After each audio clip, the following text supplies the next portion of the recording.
Bonjour à tous, cette vidéo constitue la troisième partie du cours sur les matrices. On parlera de transposer d'une matrice et de matrices particulières.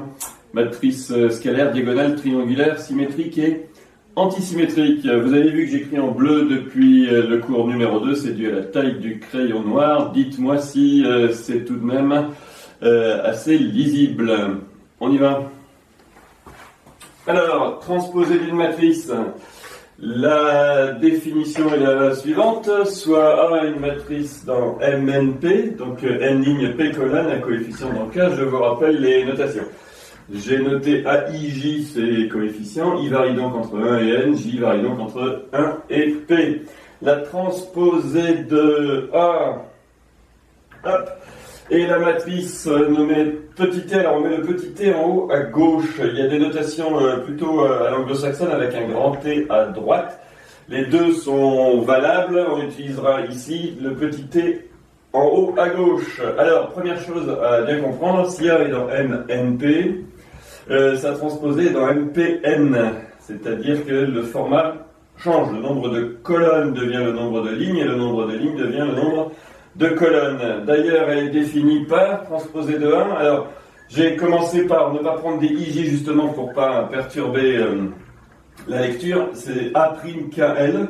K varie donc entre 1 et P, puisque le nombre de lignes c'est P, et L varie entre 1 et N, puisque le nombre de colonnes c'est N. La définition, donc il faut donner A'KL en fonction de A. Alors l'idée c'est A'KL égale ALK.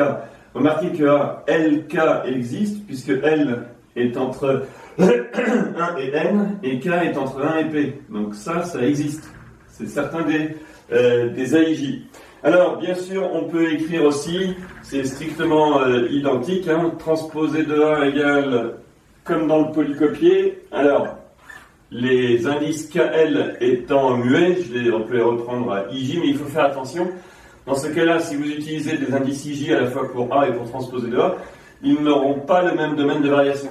Ici, dans A, il varie entre 1 et N, alors que dans transposer de A entre 1 et P. De même, J ici varie entre 1 et P, alors que là, il varie entre 1 et N. Sinon, la définition est bien sûr la même. A'IJ égale AJI. Alors, vous imaginez ce que ça va donner. On va prendre deux petits exemples. 3, parce qu'il y en a un qui est assez particulier.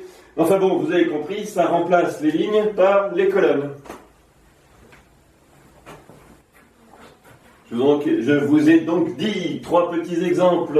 Je n'ai pas pris ceux du poly, mais un plus simple, peut-être dans M2, 3, 2R, donc 1, 2, 3, 4, 5, 6. Ça transposé dans M3, 2 de R, la première ligne est devenue la première colonne, la deuxième ligne est devenue la deuxième colonne. Deux cas particuliers qui servent souvent, la transposée d'une matrice colonne x1, x2 jusqu'à xn, où les x6 sont des éléments de K, devient une matrice ligne. Elle est donc dans M1, N. Deux cas, à l'inverse, la transposée d'une matrice ligne, x1, x2 jusqu'à xp. Là aussi, les x sont des éléments de K. J'en ai pris P pour conserver le format de la définition. Ça devient une matrice colonne. Donc, elle est dans MP1 de K. Revenons au x, là, avec x1, x2 jusqu'à xn. Donc, x1, x2 jusqu'à xn dans MN1, y1, y2, yn. Là aussi, dans MN1 de K. Vous voyez que les transposés vont être dans M1n. Alors, un truc qui sert assez souvent, c'est transposer de x fois y. Alors, ça fait M1n, une matrice M1n fois une Mn1, ça fait une matrice M11. Ça fait la ligne correspondant aux x fois la colonne correspondant aux y. Donc, c'est un seul nombre. Alors, je l'ai appelé gamma. On peut aussi, ici, en général, ça c'est une notation, on identifie les matrices comme ça, avec des gamma. Ça, c'est une notation. Alors, qu'est-ce que c'est? Quand vous prenez la ligne des x et la colonne des y, ça va faire x1, y1 plus x2, y2 plus xn, yn. Donc c'est ce qu'on a vu dans la définition générale du produit scalaire. Quand je disais faire le produit d'une ligne par une colonne, ça donne un scalaire là, qui est celui-là. D'ailleurs, le scalaire en question s'appellera le produit scalaire canonique dans Mn1 de K. Attention, si j'échange ici y est transposé de x, ça devient le produit d'une matrice M N1 par une matrice M1N, ça devient une matrice MNN, une matrice carrée. Je vais l'écrire là. Je poursuis nos exemples où les matrices, on utilise les matrices colonnes x1, x2 jusqu'à xn, yn, y2 jusqu'à yn dans Mn1.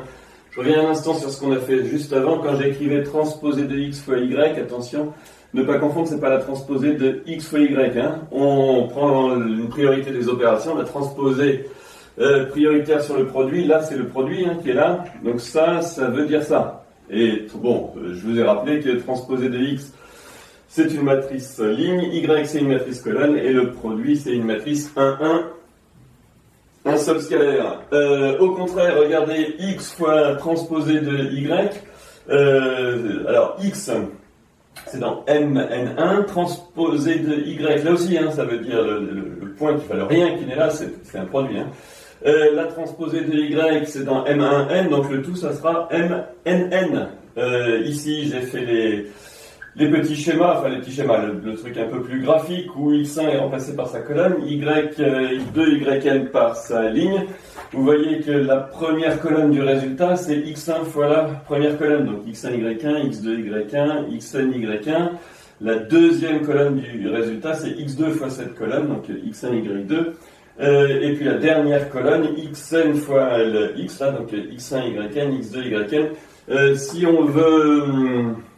hop, ça fait y, j, 1 plus petit que i plus petit que n, 1 plus petit que j plus petit que n. J'aurais pu mettre ij, hop, entre 1 et n. Donc c'est une matrice carrée. Vous voyez que i est bien l'indice des lignes puisqu'il porte sur x, alors que j ici est l'indice d'une colonne. Alors, une proposition.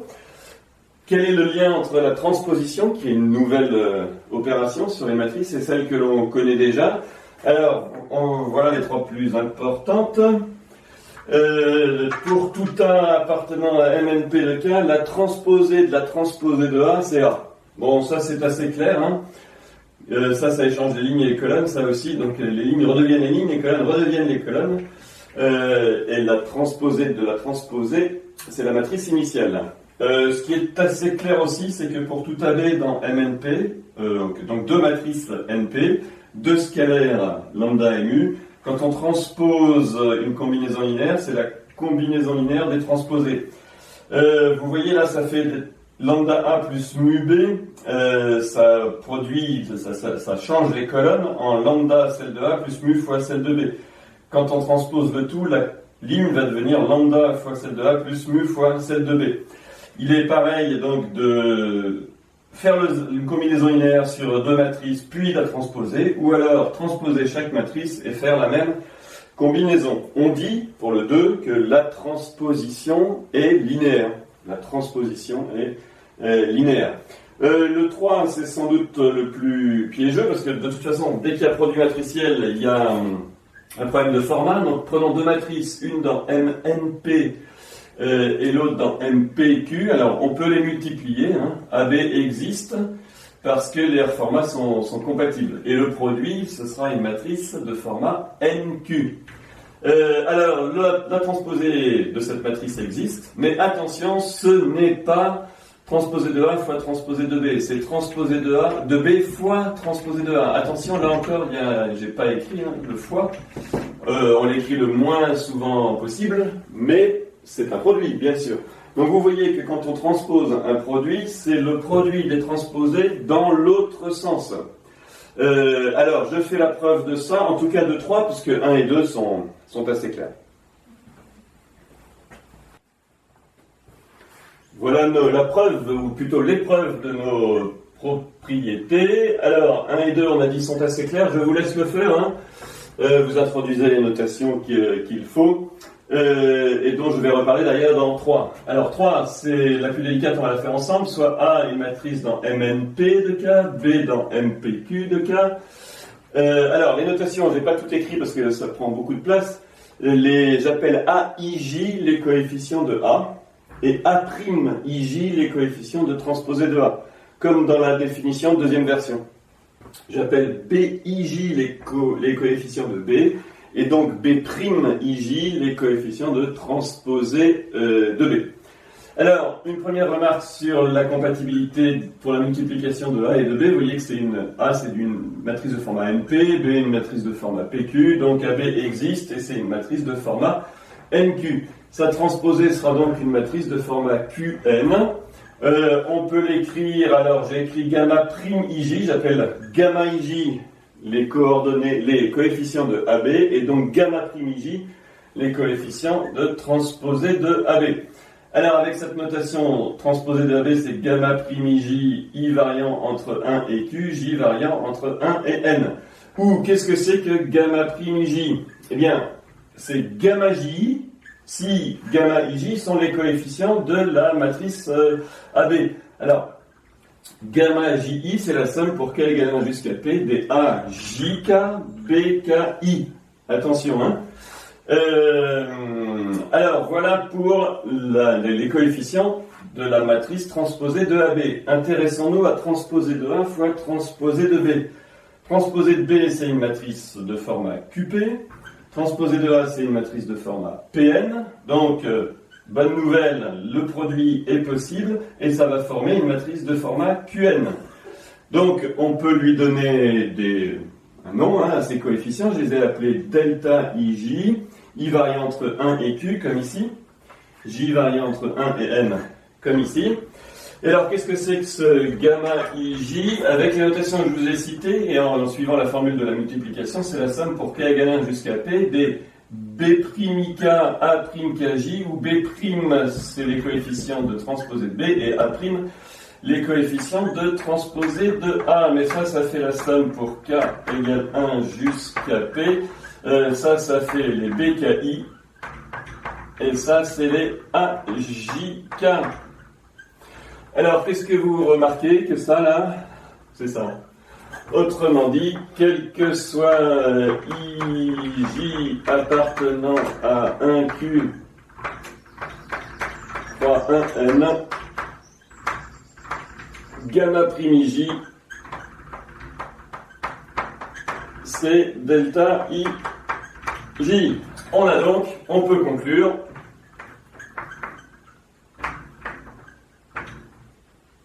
la transposée du produit AB fait le produit transposé de B fois transposé de A. Attention, dans ce sens.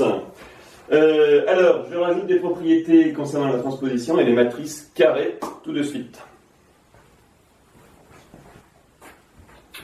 Regardons donc le cas des matrices carrées. Si A est dans Mn de K, je rappelle que ça c'est Mnn de K, sa transposée, ça sera aussi dans Mnn de K. Autrement dit, hop, la transposée d'une matrice carrée, c'est une matrice carrée de même format. On dit que Mn de K est stable par transposition, par la transposition. Alors, j'ai refait un petit schéma classique, là, une matrice carrée en favorisant n comme format. A11, A2, A12, A1n, AN1. La transposée, donc regardez, la première colonne devient la première ligne et A11 se retrouve ici, A21 se retrouve ici, AN1 se retrouve ici. Attention, si les AIJ sont les coefficients de A, ça c'est pas les coefficients, il faut les renommer différemment, hein. Les coefficients de... Vous voyez que ça ne respecte pas l'indiciation. Les AIJ ne sont pas les coefficients de transposé de A. On les appelle A'IJ ou AKL si vous voulez.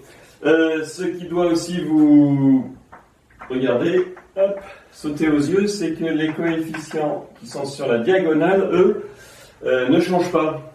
Les A et transposé de A ont les mêmes coefficients diagonaux.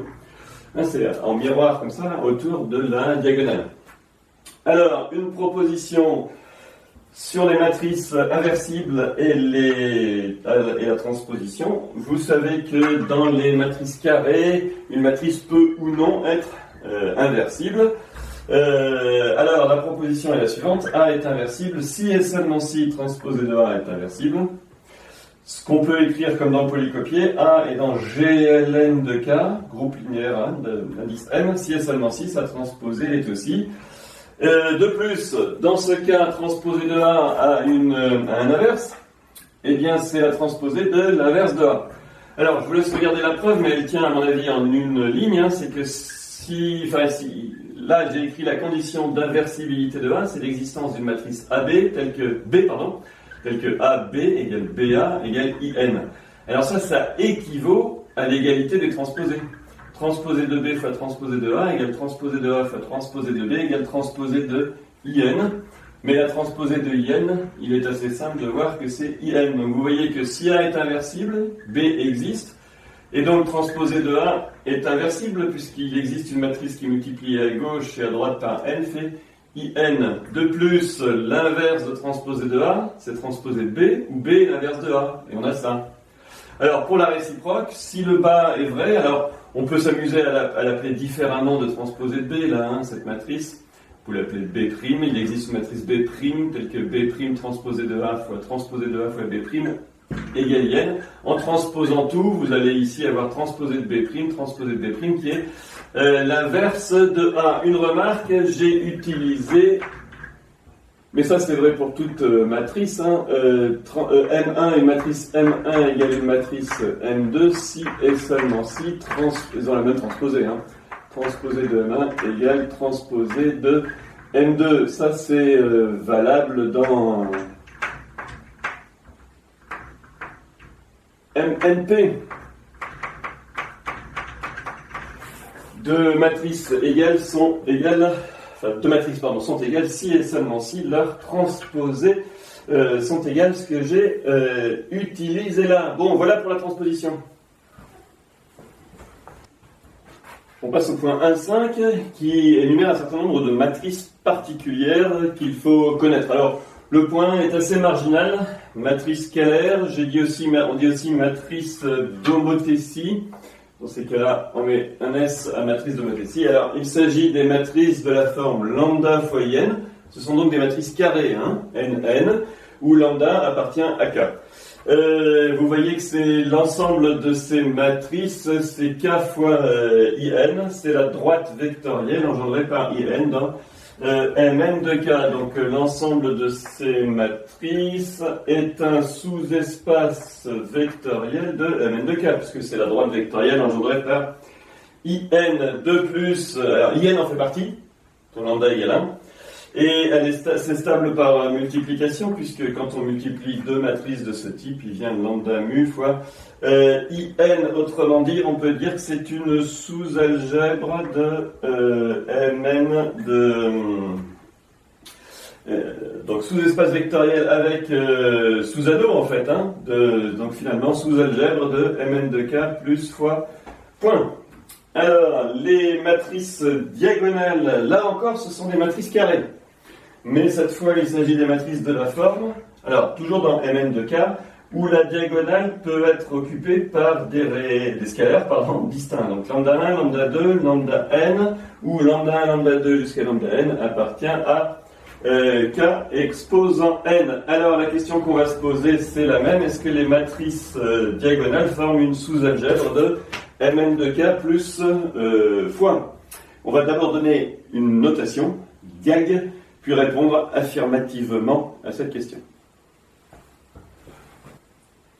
Alors la notation usuelle pour une matrice diagonale, quand on a choisi les scalaires lambda 1, lambda 2 jusqu'à lambda n, c'est DIAG, la diag de lambda 1, lambda 2 jusqu'à lambda n, c'est la matrice de Mn de K dont les coefficients diagonaux sont respectivement lambda 1, lambda 2 jusqu'à lambda n. Donc on regroupe toutes ces matrices dans un ensemble qu'on note dn de K, l'ensemble de toutes les matrices diagonales. Donc c'est les matrices diagonales lorsque lambda 1 jusqu'à lambda 2 jusqu'à lambda n appartient à K exposant n. Une propriété, alors attention, le mot algèbre n'est pas explicitement dans le programme, il faut quand même faire attention si jamais vous dites que c'est une sous-algèbre, il faudra que vous dites que c'est à la fois un sous-espace vectoriel de Mn de K plus points et un sous-anneau de Mn de K plus fois. Alors, le premier point, pourquoi c'est stable? Bon, c'est assez clair. Hein. Les combinaisons linéaires de matrices diagonales sont des matrices diagonales. Donc c'est stable par combinaison linéaire et c'est un sous-espace vectoriel. On peut faire peut-être un peu mieux en disant que, regardez, cette matrice, ça, c'est lambda 1 fois la matrice grand E11. Alors grand E11, je vous rappelle, c'est la matrice élémentaire qui a un 1 en position 1, 1 et des zéros partout ailleurs. Plus lambda 2 fois la matrice E22. E22, même chose, hein, c'est la matrice élémentaire dont le seul coefficient non nul, c'est le coefficient 2 qui vaut 1. Et idem pour ENN. Donc vous voyez que dn de k, c'est l'ensemble des combinaisons linéaires de E11, E22, ENN. C'est donc l'espace vectoriel engendré par ces n objets. Alors on retrouve le fait que c'est un espace vectoriel et en plus on peut en donner la dimension parce que ces matrices ici forment évidemment une famille libre. Je vous rappelle que c'est une sous-famille de la base de Mn de k. Alors quand on est dans la base de Mn de k, on est libre. Une sous-famille d'une famille libre est libre. Alors regardez, s'il y a n objets dans sa base, ça veut dire que la dimension de dn de k c'est n. Un petit rappel, la dimension de mn de k c'est n carré. Alors ça assure donc que c'est un sous-espace vectoriel de mn de k plus fois. De plus yn est dedans, bien sûr, hein, ça correspond à tous les lambda valent 1. Et puis c'est stable par multiplication. Alors, bon, je vais le faire dans le tableau d'après, mais il est assez clair que quand on multiplie deux matrices diagonales, ça fait une matrice diagonale dont les coefficients diagonaux, justement, sont le produit des coefficients diagonaux des deux matrices. Alors, 1 et ceci assure que dn de k, donc, notre ensemble des matrices diagonales, est un sous-anneau de mn de k pour les lois plus et fois. Donc en même temps, un sous-espace vectoriel et un sous-anneau. Voilà, alors je vais donner très rapidement, comme dans le polycopier, les règles d'opération sur les matrices diagonales, mais elles sont très simples. Voilà rapidement les propriétés opératoires. Donc pour les matrices diagonales, j'appelle lambda 1, lambda n et mu 1, mu n deux nuplets de scalaires, alpha et bêta dans K. Alors la première propriété, la voilà. Hop, alpha fois la matrice dont la diagonale est remplie de lambda plus bêta fois la matrice dont la diagonale est remplie de mu, c'est la matrice diagonale dont les diagonales sont alpha lambda i plus bêta mu i. Regardez, ça c'est l'écriture plus simple pour ça. Hein, la diag de lambda i pour i allant jusqu'à n, c'est lambda 1, lambda 2 jusqu'à lambda n, des zéros partout ailleurs. Alors vous voyez ici, j'ai une petite façon de noter les choses. Ici, j'ai mis des pointillés parce que ça peut changer. Et lambda 1, lambda 2, lambda 3 n'est pas forcément lambda 2. Alors qu'ici, je mets des barres parce que c'est vraiment des zéros. On peut simplifier aussi l'écriture en mettant des zéros comme ça entre parenthèses pour dire ils sont partout. Sauf sur la diagonale. Alors là, je pense que c'est assez clair. Hein. Si vous faites alpha fois cette matrice, ici il vient alpha lambda 1 jusqu'à alpha lambda n, vous rajoutez bêta fois la matrice des mu i, vous aurez ici sur la première, en haut à droite, là, à gauche, pardon, alpha lambda 1 plus bêta mu 1 jusqu'à 3 petits points, alpha lambda n plus bêta mu n, dans la matrice diagonale du résultat. Quand on multiplie deux matrices diagonales, alors faisons-le ici, hein. Regardez, la première ligne, c'est mu1 et que des zéros. Quand elle rencontre la première colonne, pardon, excusez-moi, on va raisonner avec la colonne de la deuxième matrice. C'est mu1 et que des zéros. Quand elle rencontre la première ligne, ça fait lambda 1 mu1. Mais en dessous, ça fait que des zéros, puisque le lambda 1, le mu1, là, ne rencontre que des zéros. Donc en dessous, ça fait que des zéros. La deuxième ligne, c'est 0 mu2 et que des zéros. Quand elle rencontre la première ligne, hop, ça fait 0. Quand elle rencontre la deuxième ligne, ça fait 0 plus lambda 2 mu 2. Ici, il y a lambda 2 mu 2, sinon que des zéros. Alors, on va aller comme ça jusqu'à lambda n mu n. Et il y aura des zéros partout ailleurs. Hop, ce qui donne bien ce qu'on a écrit ici, hein, c'est-à-dire, hop, la matrice diagonale dont les scalaires sont sur la diagonale sont les lambda i mu i. On peut faire ça pour une même matrice, c'est-à-dire une matrice diagonale exposant k. C'est la matrice dont les coefficients diagonaux seront les lambda i exposant k. Alors, remarquez que ça marche même pour k égale 0, puisque dans ces cas-là, ça fait des 1 sur la diagonale, et la matrice, quelle qu'elle soit, exposant 0, dans Mn de k, c'est In. Donc ça marche, on peut prendre même k appartenant à grand N. Bon, voilà pour ces opérations très simples. Reste à voir l'histoire de l'inversibilité. Quand est-ce qu'une matrice diagonale est inversible? Si oui, quel est son inverse? Je pense que vous avez deviné, elle est inversible quand tous les lambda i sont non nuls. La proposition dont nous parlions à l'instant, la voici. Une matrice dans Mn de k, bien sûr. Diag de lambda 1 jusqu'à lambda n est inversible si et seulement si, pour tout i appartenant à un n, lambda i est non nul. Aucun des coefficients diagonaux n'est nul. Tous les coefficients diagonaux sont non nuls. Et dans ce cas, l'inverse de cette matrice, c'est la matrice diagonale dont les coefficients diagonaux sont les 1 sur lambda i. Alors, faisons la preuve. Si on a pour tout i appartenant à n lambda i est différent de 0, on peut à la fois poser, bon je vais appeler D pour ne pas l'écrire 3 fois, là, cette matrice-là, D, diag de lambda 1 jusqu'à lambda n, j'appelle delta, comme tous les lambda i sont non nuls, je peux créer delta à la diagonale des 1 sur lambda 1, 1 sur lambda n, elle existe, et puis alors là, vous avez vu, d'après les propriétés opératoires qu'on a vues ci-dessus, le produit de ces matrices va être la matrice diagonale dont les coefficients diagonaux sont les produits lambda i fois 1 sur lambda i, mais ça fait 1. Autrement dit, on arrive sur diag 1, 1, 1, 1, ça fait IN. Autrement dit, on a D delta égale delta fois D égale IN. Ça veut dire que D est inversible et que delta est son inverse. Une remarque, d'après le cours 2, on avait besoin que de l'une des deux égalités, mais enfin, en l'occurrence, on a les deux. Raisonnons.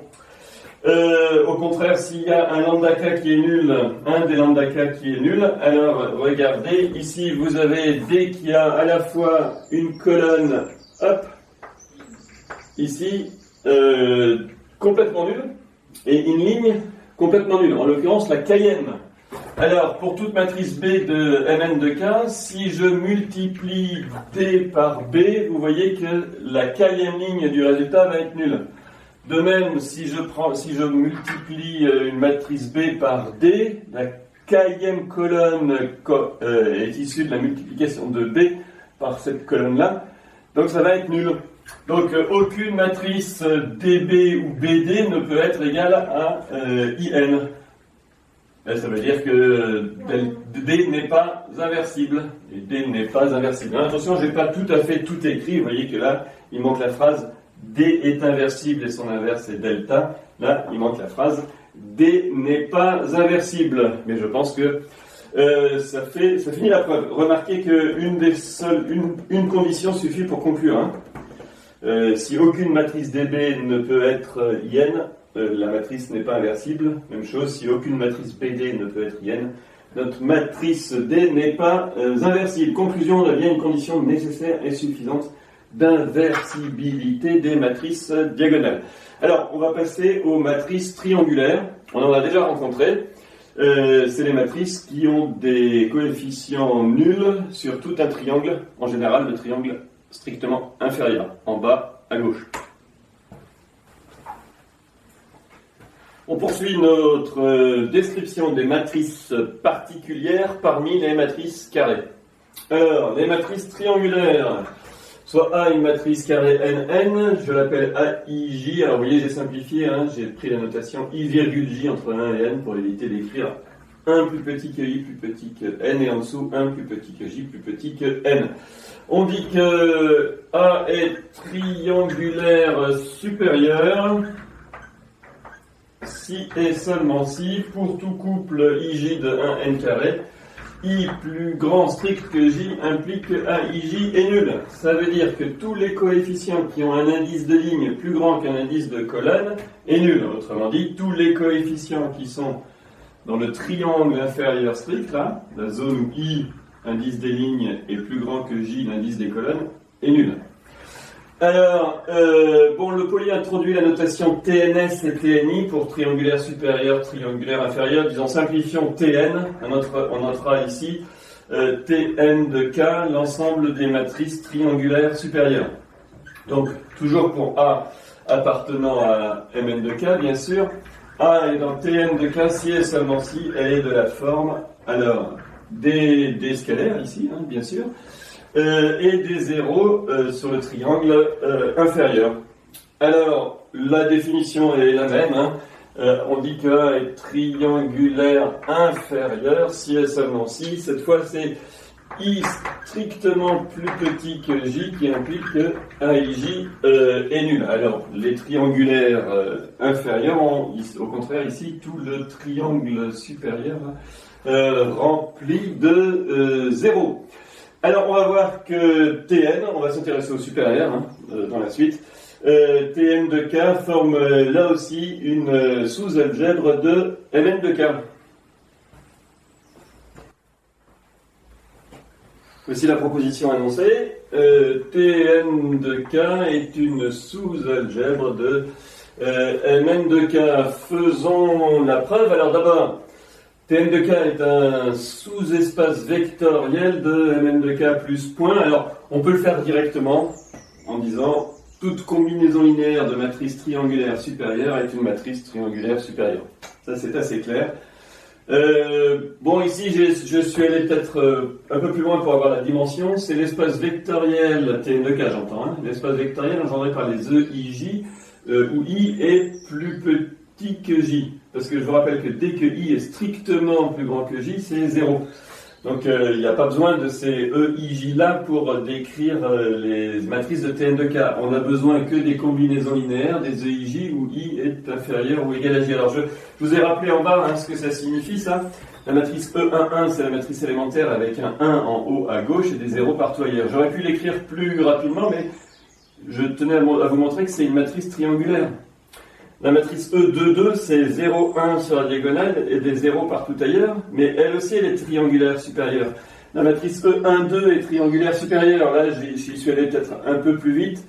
Vous voyez, il y a des 0 sur la diagonale, et donc le triangle inférieur est complètement nul. Donc, autrement dit, cette famille-là engendre Tn de K. C'est une famille qui est génératrice. De plus, c'est une sous-famille de la base de Mn de K, et une sous-famille de famille libre, c'est une famille libre, donc elle est à la fois génératrice et libre. C'est donc une base de Tn de K. Alors, combien comporte-t-elle de matrices? Eh bien, regardez déjà toutes les matrices qui ont des 1, comme ça, là, sur la diagonale, E1, E1, 2, E2, E3, 3, jusqu'à ENN. Ça en fait déjà N. Ensuite, il y a des matrices, parmi les matrices élémentaires, là, celles-là, qui ont des 1 sur la surdiagonale et des 0 partout ailleurs. Ça fait n-1. Plus, les matrices qui ont des 1 sur la surdiagonale, plus, tout au bout, la matrice qui a un 1, ici, là, hop. Et ça fait n plus 1 sur 2. n plus 1, hop. Sur 2, donc combien est matrice, hein, matrice, ici il manque le mot matrice, donc la dimension de Tn de K, c'est n plus 1 sur 2, ça nous donne... Donc c'est un sous-espace vectoriel dont la dimension est celle que nous avons. Deuxièmement, IN fait bien sûr partie de ça. IN appartient à Tn de K. Qu'est-ce qu'il reste à voir? Reste à voir que Tn de K est stable parfois avec le fait que c'est un sous-groupe pour plus qui contient IN et qui est stable parfois, ça sera un sous-anneau de Mn de K plus fois, et ça sera la sous-algèbre annoncée. Donc la preuve se termine en montrant que le produit de deux matrices triangulaires supérieures est une matrice triangulaire supérieure. On fait ça tout de suite. Bien, terminons la preuve, il s'agit donc de montrer que Tn de K est stable par multiplication. On prend A et B dans Tn de K, il s'agit de montrer que AB appartient à Tn de K. Alors, A et B sont des matrices carrées. J'ai choisi de nommer AIK et BKJ leurs coefficients respectifs. Vous savez que les indices étant muets, ça c'est une notation pratique pour écrire le produit. Écrivons le produit tout de suite. AB, c'est aussi une matrice carrée de format NN, donc on utilise la notation simplifiée là, I,J entre 1 et N, dont les coefficients gamma IJ sont tels que gamma IJ égale la somme pour K égale 1 jusqu'à N, ici N égale P, dans la formule générale, AIK BKJ. Oui, mais A est triangulaire supérieur, donc si I est strictement plus grand que K, alors les AIK sont nuls.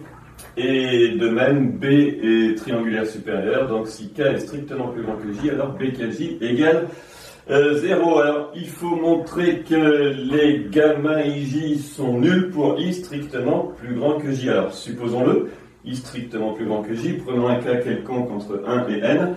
Bon, regardez, il y a deux façons de faire. Procédons peut-être par une application sur les inégalités. Si K est supérieur ou égal, si K est inférieur ou égal à J, vous voyez que comme on a ça, on aura I strictement plus grand que J, lui-même supérieur ou égal à K. Donc I est strictement plus grand que K. Ça, c'est une implication. Attention, ça ne signifie pas que ça c'est forcément vrai, mais c'est une implication de la forme P implique Q. Or, P implique Q, c'est non P ou Q. C'est-à-dire que non P, c'est ça là. Non P, c'est K strictement plus grand que J, ou ça. Ça est vrai pour tout K. On a donc, pour tout K appartenant à un N, ça ou ça. On a donc, quel que soit K appartenant à un N, AIK BKJ égale 0. Bien sûr que parce que I est strictement plus grand que J. Et donc, gamma IJ égale 0, puisque dans la somme, tous les termes sont nuls. Alors, on aurait pu raisonner sur la nullité du produit. La nullité du produit implique que chaque facteur ne soit pas nul. Et donc, regardez, pour que AIK ne soit pas nul, il faut non ça. Donc, I inférieur ou égal à K. Et d'autre part, pour que BKJ ne soit pas nul, il faut non ça, c'est-à-dire K inférieur ou égal à J. Et ce qui est impossible, ceci est impossible.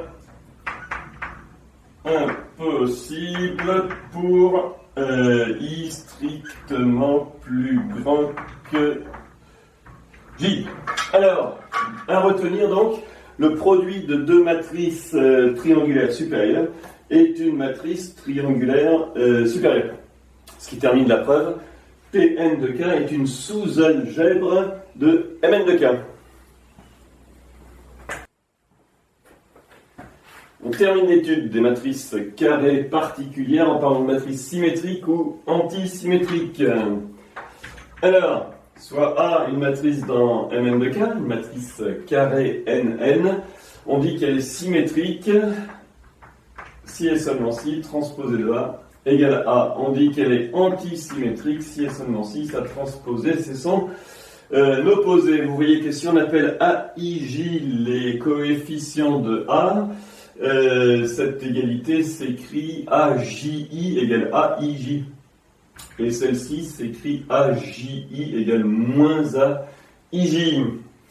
Alors, comme d'habitude, quand on crée des objets, on réunit tout ça dans des ensembles. Les notations sont usuelles. On appelle Sn de K l'ensemble des matrices A appartenant à Mn de K symétriques, c'est-à-dire telles que transposées de A égale A. On note An de K l'ensemble des matrices A de Mn de K antisymétriques, c'est-à-dire telles que transposées de A égale moins A. Alors, une propriété à connaître qui fait l'objet de l'exercice 11 dans la feuille de TD. J'avais prévu de vous le laisser faire en exercice, mais je vais profiter de cette vidéo pour le faire. Ce sera donc preuve et correction de l'exercice 11. Vous pouvez stopper le visionnage ici et essayer de le faire, puis regarder la dernière partie où on va faire la preuve. Alors la preuve de quoi? Du fait que ces deux ensembles-là, Sn de K et An de K, sont des sous-espaces vectoriels supplémentaires dans Mn de K. On peut résumer ça avec l'écriture Mn de K et la somme directe de Sn de K et de An de K. De plus, on a accès aux dimensions de ces deux sous-espaces vectoriels. Celle de Sn de K, c'est n facteur de n plus 1 sur 2. Celle de An de K, c'est n facteur de n moins 1 sur 2. Une petite remarque, si vous sommez les deux dimensions, les termes en n sur 2 s'en vont. Il vient n carré sur 2 plus n carré sur 2, ça fait n carré, qui est bien la dimension de Mn de K. Je n'ai pas dit que j'avais répondu à la question, j'ai dit que ça c'est plausible, parce que la somme des deux dimensions, c'est la dimension de l'espace total. Alors, je répète, soit vous cherchez l'exercice, puis vous regardez la fin de la vidéo, soit vous avez déjà cherché l'exercice, ou vous voulez absolument connaître la preuve, et vous regardez la fin de cette vidéo. Voilà donc notre preuve et correction de l'exercice 11. Je vous rappelle les notations mises en place. On appelle Sn de K l'ensemble des matrices de Mn de K symétriques. C'est bien sûr un sous-ensemble de Mn de K. An de K l'ensemble des matrices de Mn de K antisymétriques, qui aussi est un sous-ensemble de Mn de K. Alors montrons d'abord que ce sont des sous-espaces vectoriels. Une petite remarque qui ne sont pas vides. Remarque, la matrice nulle est symétrique. La matrice nulle est antisymétrique. Donc ce sont deux ensembles non vides et qui contiennent la matrice nulle. Attention, le θ n'a rien à faire ici, on va l'appeler grand 0 de n. Alors, voyons si Sn par exemple est stable par combinaison linéaire. Pour cela, je prends A1 et A2 dans Sn de K, lambda et mu dans K, et j'essaye de calculer la transposée de lambda 1 plus mu A2. La transposition, c'est linéaire, donc ça fait lambda transposé de 1 plus mu fois transposé de A2. Mais A1 dans A2 étant dans Sn de R, transposé de 1, c'est 1, transposé de A2, c'est A2.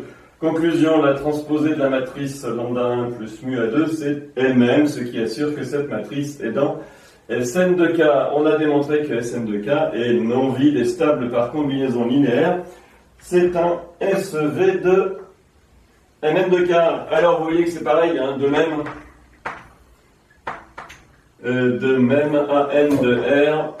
AN de K, pardon, est un SV de Mn de K. La seule petite chose qui va changer, je vous montre ça tout de suite, c'est un signe. Alors on prend A1 et A2 dans AN de K, lambda et mu. Là, il va y avoir un moins. Transposé de 1, c'est moins A1. Transposé de A2, c'est moins A2. Et donc la transposée d'une combinaison linéaire d'éléments de AN, c'est l'opposé de cet élément. Ce qui montre que AN de K est bien stable par combinaison linéaire. Quelque chose qu'on peut faire ici tout de suite, c'est l'intersection. Soit A appartenant à la fois à Sn de K et à N de K. Qu'est-ce qu'on a? Eh bien, on a à la fois transposé de A égale A et transposé de A égale moins A. Donc, A égale 0, A égale moins A et A égale 0, N. On en déduit que on en déduit que, alors bon, 0 est dans l'intersection, ça on le savait déjà parce que c'est deux sous-espaces vectoriels, mais 0 est le seul élément de l'intersection. Autrement dit, Sn de k inter AN de k, c'est la réduit à la matrice nulle. Alors, à ce stade, il y a deux stratégies. Soit on s'occupe des dimensions maintenant, et on peut conclure qu'il s'agit de montrer que la dimension de ce sous-espace plus la dimension de celui-là, c'est la dimension de l'espace total, c'est-à-dire n carré. Ou alors, on montre que Mn de k est la somme de ces deux sous-espaces vectoriels. Alors, je vais faire comme ça, et on verra si on peut s'occuper de dimensions ensuite. On doit donc montrer maintenant que toute matrice A dans Mn de k s'écrit comme la somme d'une matrice symétrique et d'une matrice antisymétrique. Alors, deux idées, une assez pratique et l'autre un peu plus théorique. Je commence par l'idée très pratique. On a déjà fait ça pour montrer qu'une fonction, enfin ça, pas tout à fait, mais quelque chose dans le même ordre d'idées pour montrer que toute fonction est la somme d'une fonction paire et d'une fonction impaire. Regardez l'idée, si je prends une matrice A, je peux l'écrire 1 demi de A plus transposé de A, plus 1 demi de A moins transposé de A. La transposée, là, va s'éliminer. J'appelle A1 cette matrice et j'appelle A2 celle-là. Si je calcule transposée de A1, alors, la transposée c'est linéaire, il y a 1 demi de transposé de A plus transposé de transposé de A. Le transposé de A, c'est A. Autrement dit, il vient 1 demi de A plus transposé de A. Je le remets dans le même ordre pour qu'on le reconnaisse bien. Ça, c'est A1. Donc, A1 appartient à Sn de k. Et d'autre part, si je calcule la transposée de A2, alors là aussi j'utilise la linéarité de la transposition, il vient transposé de A moins transposé de A, c'est A, il vient moins 1 demi, si je le remets dans l'ordre, de A moins transposé de A, ça c'est moins A2. Donc A2 appartient à AN de k. Nous voilà avec une toute matrice de Mn de k qui s'écrit comme une matrice antisymétrique plus une matrice symétrique. Alors, ceci assure que Mn de k, alors inclus, normalement, mais là j'écris égal parce que vous savez que l'inclusion réciproque est évidente. Donc Sn de k plus An de k. Et finalement, on a bien Mn de k avec l'intersection, on a montré nul tout à l'heure, c'est Sn de k somme directe An de k. Donc, voilà un résultat partiel et voilà déjà le résultat voulu dans la propriété. Une remarque qui va nous faire mieux comprendre peut-être l'idée numéro 2. On note P, la projection sur Sn de k parallèlement à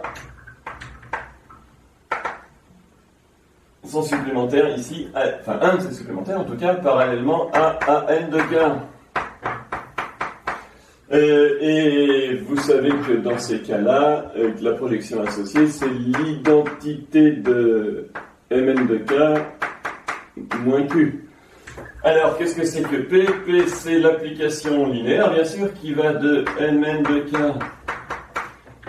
dans Mn de k et qui a une matrice A associe sa composante suivant Sn de k, alors que l'autre morceau, c'est la partie de A qui est dans Sn de k, alors que l'autre, en termes de somme, est dans An de k. Autrement dit, c'est 1 demi de A plus transposé de A. Et la projection associée Q va donc de Mn de K dans Mn de K, et à toute matrice A associe 1/2 de A moins transposé de A. Alors, je vous parle de ça parce que, notamment dans le polycopier, on utilise la symétrie par rapport à l'un parallèlement à l'autre. Alors, vous savez qu'avec le vocabulaire mis en place pour les applications linéaires, ce sont des projecteurs. Si ça, c'est un projecteur et ça, c'est un projecteur associé, la symétrie, c'est P moins Q. Et regardez, la P moins Q, c'est l'application qui a A associé, transposé de A. Donc, la transposition est une symétrie. Symétrie au sens d'application linéaire, hein, d'accord? Je mets ça en place dans l'idée 2. Alors, deuxième idée, beaucoup plus théorique, j'appelle F l'application transposition. Elle va de Mn de K dans Mn de K, toute matrice A, elle associe sa transposée. Alors, on a vu la transposition est linéaire, donc A est F, est une application linéaire de Mn de K dans lui-même. Et regardez, F en F, et bien c'est l'identité de Mn de K. Alors, pour ne pas garder cette notation un peu lourde, je l'appelle identité. En effet, regardez, pour tout A dans Mn de K, F en F de A, c'est F, donc c'est de F de A, c'est transposé de A. C'est A. Alors, dans ce cas, qu'est-ce qu'on sait? Dans ce cas, on sait pas mal de choses. On sait que F est une symétrie.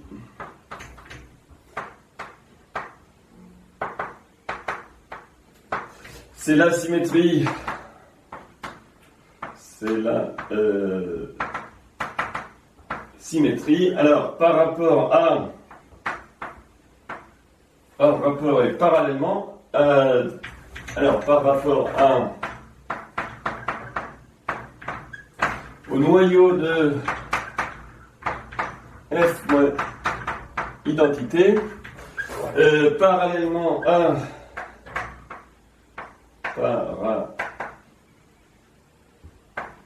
l'élément au noyau de F plus identité, F plus identité, qui sont deux sous-espaces vectoriels de SEV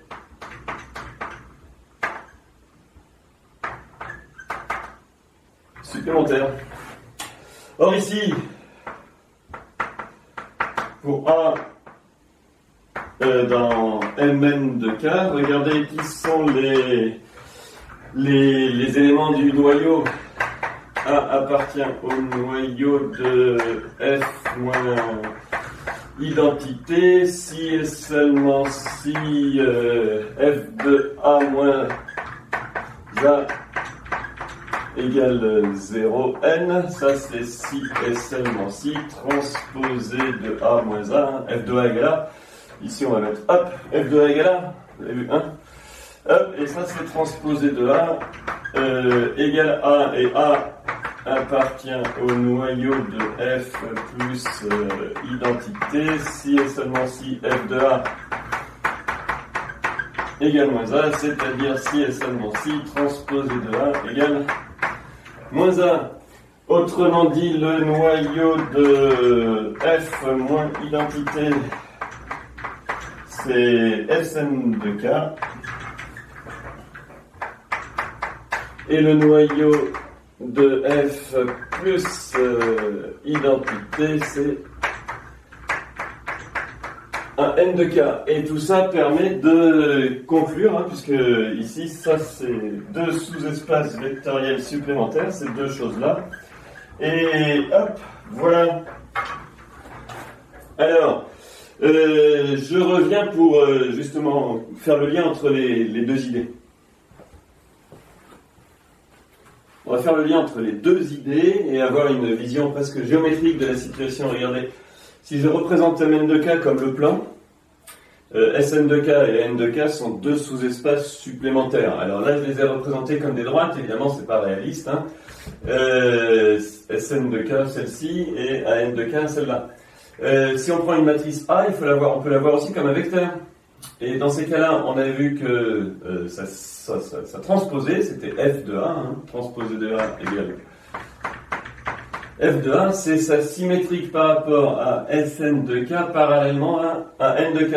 J'ai essayé de tracer ici quelque chose d'à peu près cohérent. Alors le lien avec les idées précédentes, P la projection sur Sn de k parallèlement à n de k, et Q la projection sur n de k parallèlement à Sn de k. Alors vous savez que le lien qui existe entre la symétrie et les projections, c'est celui-là, F égale P moins Q. Attention, ça c'est bien des égalités qui ont lieu dans l'ensemble des applications linéaires de Mn de k dans lui-même. P plus Q égale identité, ça on le sait aussi. Alors regardez, F c'est P moins identité moins Q, autrement dit ça fait 2P moins identité. Ou alors si on privilégie Q, on écrit ici P égale identité moins Q moins un nouveau Q, donc identité moins Q. Si on essaye d'exprimer P et Q avec F, ici ça fait 2P égale F plus identité, ou identité plus F, donc P égale 1 demi de identité plus F.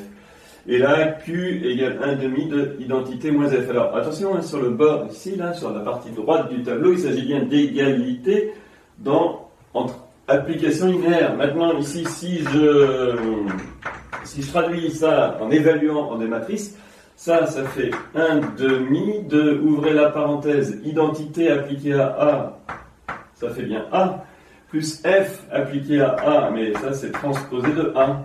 Et Q de A, on trouve 1 demi de, alors identité appliquée à A, ça fait A, moins F appliqué à A, ça fait moins transposé de A. Et vous voyez qu'on retrouve ce qu'on avait tout à l'heure, hein. Ça c'est le projeté de A sur Sn parallèlement à N. Et ça, le projeté de A sur AN parallèlement à Sn. On retrouve ça là. Hop. Alors, bon, l'idée 2, il était pas très naturel de la voir, mais je trouve pas mal de faire le lien avec une symétrie et deux projections, par ailleurs. Alors, occupons-nous des dimensions maintenant. Soit A, une matrice dans Mn de k, j'appelle AIJ ses coefficients, où I et J varient entre 1 et n. Alors, à quelles conditions est-elle symétrique si et seulement si sa transposée égale elle-même, c'est-à-dire pour tout IJ appartenant à un n, AJI égale AIJ. Ça c'est le coefficient IJ de la transposée, ça c'est le coefficient IJ de A, j'ai écrit l'égalité. Pour avoir une vision plus graphique ou géométrique, si je connais les éléments qui sont sur le triangle supérieur, admettons qu'ici, ça c'est A11. Là, normalement j'écris A21, mais c'est aussi A12, puisque A21 c'est celui-là. Ici, le dernier tout en bas, normalement j'écris AN1, mais c'est aussi A1N, puisque la matrice est symétrique. Et voilà, il est un peu bas celui-là. Je vais remonter. Hop, ici, donc le nom de ce coefficient c'est AN1, mais il vaut A1N parce que la matrice est symétrique. Comme celui-là d'ailleurs vaut AN-1, N, mais c'est aussi le coefficient AN. N-1. Alors, vous voyez que la matrice s'écrit en fait sous forme de deux sommes. Une somme concernant la diagonale et une somme... Alors, on va essayer de découper ça en deux sommes de matrices élémentaires. D'abord, il y a les AII,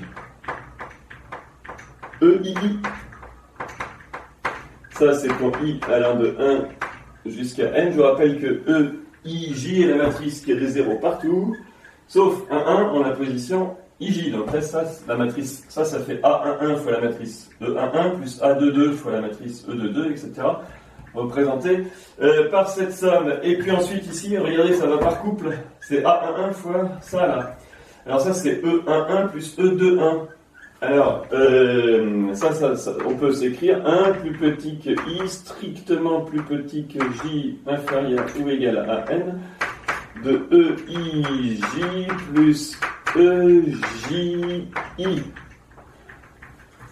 Qui vont ensemble, ces deux-là. Donc, pour décrire toute la matrice, en fait, on a besoin de ne connaître les bleus là, où J est strictement plus grand que I.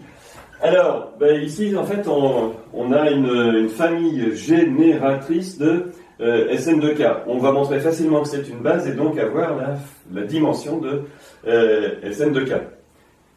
À ce moment-là, on aura soit la dimension de n de K en utilisant le fait qu'ils sont supplémentaires, soit on refera un autre petit raisonnement de dimension si on veut répondre à la question de dimension avant d'avoir montré qu'ils sont supplémentaires. Tout dépend de ce que l'on veut faire. Continuons d'abord pour avoir la dimension de Sn de K. Bon, avant de continuer, je viens de regarder la fin de la prise précédente. J'ai écrit A comme la somme des AI, EII pour I allant de 1 jusqu'à N. Et ici, j'ai oublié de mettre le coefficient AIJ. AIJ fois la matrice EIJ fois EJI pour les I plus petits que J entre 1 et N. Alors, bon, ça peut paraître abstrait en dimension quelconque, mais regardez, pour une dimension faible, par exemple dans M3 de K, pour les matrices 3, 3, une base de S3 de K est formée de 6 matrices. Hop, je mets des virgules entre elles. Tac, tac, comme ça. Alors, celles qui permettent d'engendrer par combinaison linéaire les matrices diagonales, là, E11, E22, E33, et celles qui permettent d'engendrer des matrices qui ont un triangle supérieur symétrique au triangle inférieur. Celle-là, là, ça c'est E21 plus E12, celle-là, et celle-là. Vous voyez qu'il y a 6 objets. Bon, dans le cas général, la famille qu'on a considérée comme étant celle-là, les EI, puis cela. Alors, je suis allé assez vite, j'ai écrit E11 jusqu'à ENN, et puis ensuite les sommes, hein, E12 plus E21 jusqu'à la dernière qui est EN-1N plus ENN-1. Alors, c'est une famille libre. Je vous laisse le regarder, à préciser, mais regardez sur l'exemple ici, là. Si une combinaison linéaire de ces 6 matrices est nulle, lambda 1 fois celle-là, lambda 2, lambda 3, lambda 4, lambda 5, plus lambda 6 fois celle-là, vous voyez tout de suite que une fois cette somme exprimée comme une seule matrice, on aura lambda 1 égale 0, lambda 2 égale 0, lambda 3 égale 0.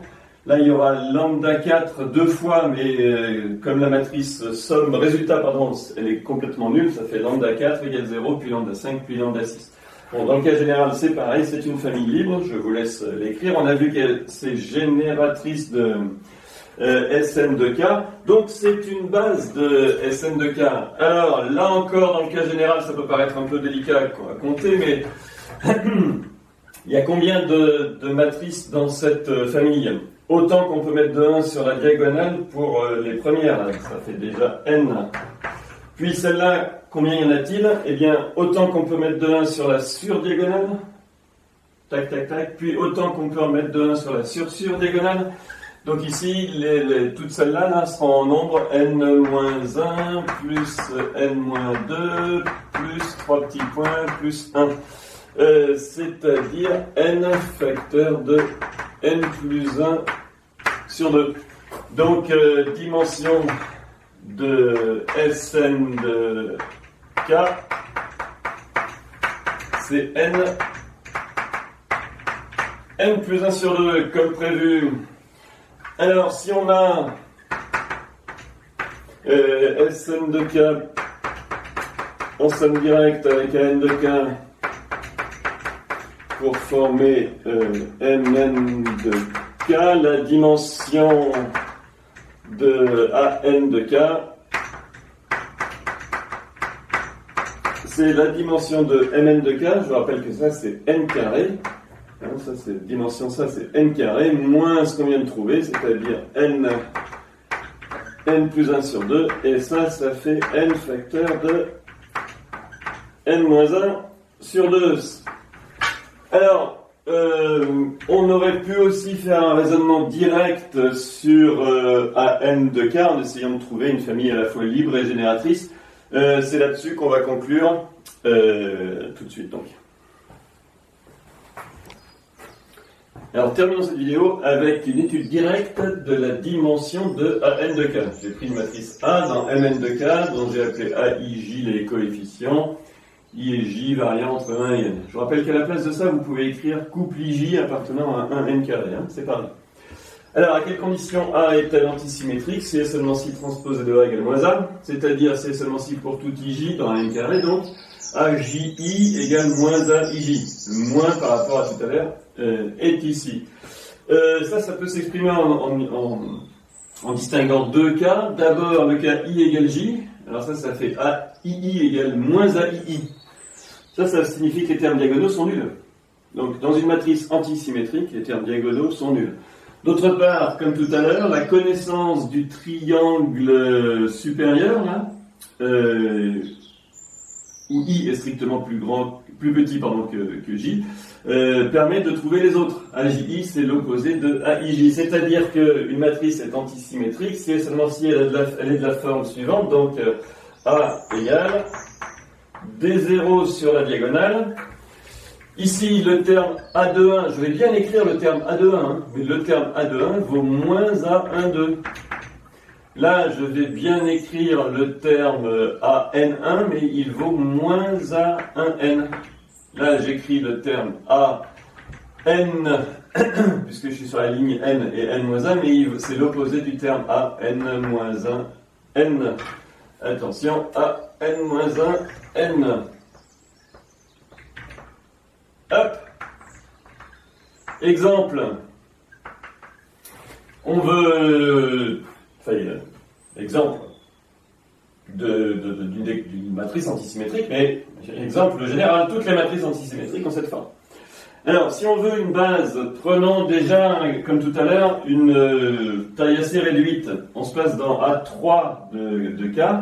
Qu'est-ce que c'est qu'une base? Vous voyez que par rapport à tout à l'heure, on doit prendre des matrices qui ont des zéros sur la diagonale, et dès qu'on met un 1 sur le triangle supérieur, il faut mettre un moins 1 symétrique. Alors, des matrices comme ça, il n'y en a que 3. Donc, une base de A3 de K, c'est 3 matrices, là. Je vous rappelle qu'une base de S3 de K comportait 6 matrices. D'accord? Donc, les dimensions respectives de S3 et A3 sont 6 et 3. 6 plus 3, ça fait 9, qui est la dimension de M3 de K. Alors, dans le cas général, une base de l'ensemble des matrices antisymétriques est formée par la famille. Alors, vous voyez qu'on prend la EIJ, la matrice élémentaire où le 1 est en position IJ, et on met moins EJI. Et ça pour tout 1 plus petit que I, strictement plus petit que J, plus petit que N. Alors, on retrouve ainsi la dimension de AN de K. Alors, on peut raisonner de deux façons différentes, soit en se disant qu'il y en a de ces objets-là, il y en a autant que d'éléments sur la surdiagonale, de possibilités de mettre de 1 sur la surdiagonale, c'est-à-dire n-1, puis sur la surdiagonale, autrement dire que c'est n-1, plus n-2, plus n-3, plus 1, et ça c'est n facteur de n-1, le tout sur 2. Ou bien dire que alors ça c'est quand même à connaître, quand on décompte le nombre de couples I strictement plus petit que J entre 1 et n, c'est pareil que de compter les parties à deux éléments entre 1 et n. Si vous attrapez deux IJ au hasard, vous pouvez toujours les classer pour que I soit plus petit que J. Or, prendre deux IJ au hasard dans 1n, c'est prendre deux éléments parmi n. Il y a combien de façons de faire? 2 parmi n. Et 2 parmi n, c'est ça. n-1 sur 2. Voilà qui achève notre étude. Alors, il y a beaucoup trop de choses dans la vidéo, soit pour la preuve, soit pour la correction de l'exercice. On a montré de deux façons que les sous-espaces étaient supplémentaires, et on a eu les dimensions de deux façons. Une seule suffit à chaque fois. Vous prenez ce que vous voulez, mais là je pense que vous avez un panorama complet pour les matrices symétriques et antisymétriques. Et voilà qui achève cette vidéo sur donc ces matrices, mais aussi sur les autres matrices carrées de forme particulière qu'il faut connaître. Au revoir à tous.